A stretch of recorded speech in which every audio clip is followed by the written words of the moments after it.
बुद्धिमान शेर सिंघम और उसका बहादुर बेटा वीर की कहानी एक समय की बात है। घने जंगल में एक बुद्धिमान शेर रहता था जिसका नाम था सिंघम। सिंघम जंगल का राजा था और सभी जानवर उसका सम्मान करते थे।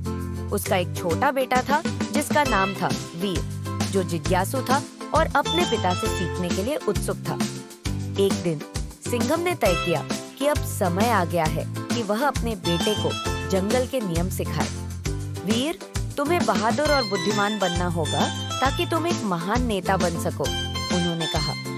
वीर ने उत्सुकता से सिर हिलाया और अपने पिता के साथ चल पड़ा। वे सुबह जल्दी ही अपनी यात्रा पर निकल पड़े। सिंघम ने अपने बेटे को जानवरों का पता लगाना, अपनी उपस्थिति स्थापित करने के लिए दहाड़ना और न्यायप्रिय होना सिखाया। चलते चलते वीर ने कई सवाल पूछे और सिंघम ने धैर्यपूर्वक हर एक का जवाब दिया। दोपहर में वे एक नदी के पास पहुंचे। दूसरी ओर एक समूह जानवरों को मुसीबत में था। एक आग लग गई थी और वे बच नहीं पा रहे थे। सिंघम ने समझा कि यह उसके बेटे को साहस सिखाने का सही मौका है।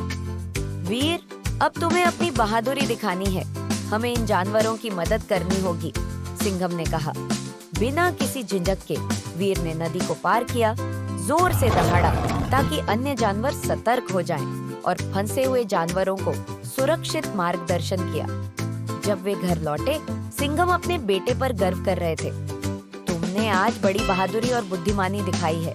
याद रखना, एक नेता होना मतलब है दूसरों की परवाह करना और खतरे के सामने बहादुर होना।